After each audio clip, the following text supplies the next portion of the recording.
Hi ladies and gents, my name is Thom Gibson, and recently a YouTuber I watched named Nick Nimmin put out a video where he asked people, I want to know what it means to you to be a creator. And I pondered it for a little bit, and here are the 4 things that being a creator means to me. The first thing is the opportunity to go through the process from idea to product. And a lot of times the more steps there are in that process, and particularly the more people that involved, the more satisfying it is to actually see the final product because of all the work that went into it. I've made vlogs and videos that I've tried to make really cinematic, and I've been traveling and then did voiceovers for them, and I really loved those. But then there's also videos that I've created where I'm just reviewing a book, and the time to read the book and write notes on the side and then put all those notes down on paper and then start rearranging them and putting things together and noticing connections, and then figuring out how I want to communicate that in a way that's going to make sense to people. And since it was a video, how to make it also visually interesting to people. I love that whole process, and then being able to take that final product and share it with people is really satisfying. I've even begun to live stream some of the editing process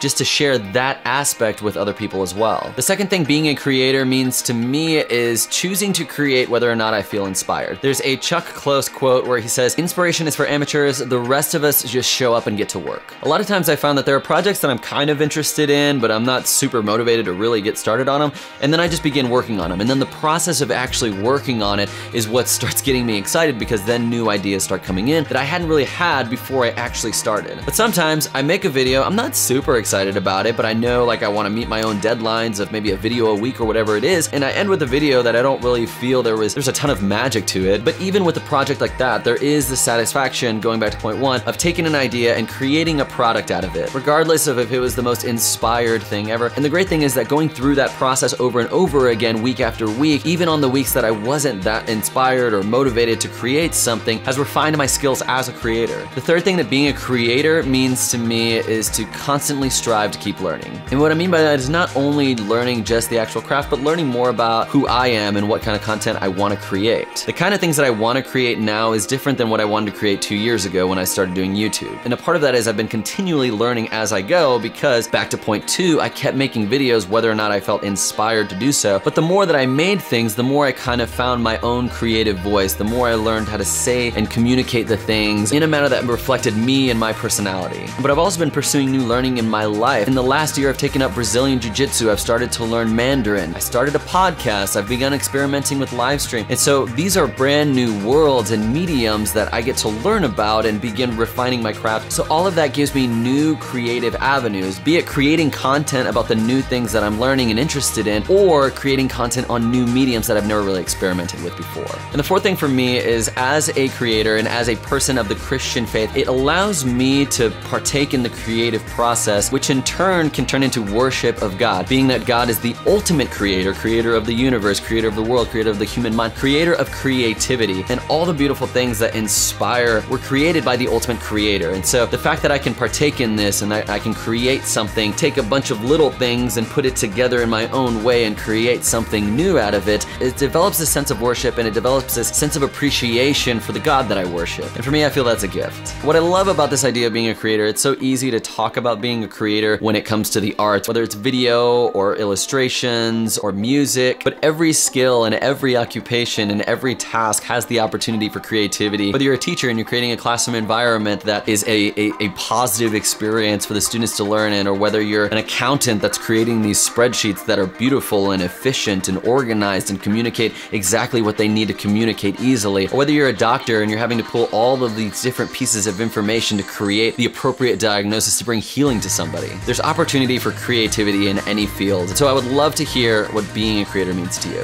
Thanks so much for watching this creation of a video, and if you would like to stay in the loop with any upcoming videos that I have, feel free to subscribe. A lot of my content revolves around education and being a teacher, but I also have vlogs and filmmaking tutorials and book reviews and whatever happens to be catching my interest at the time. Thanks so much for watching, and hopefully I will see you in the next video.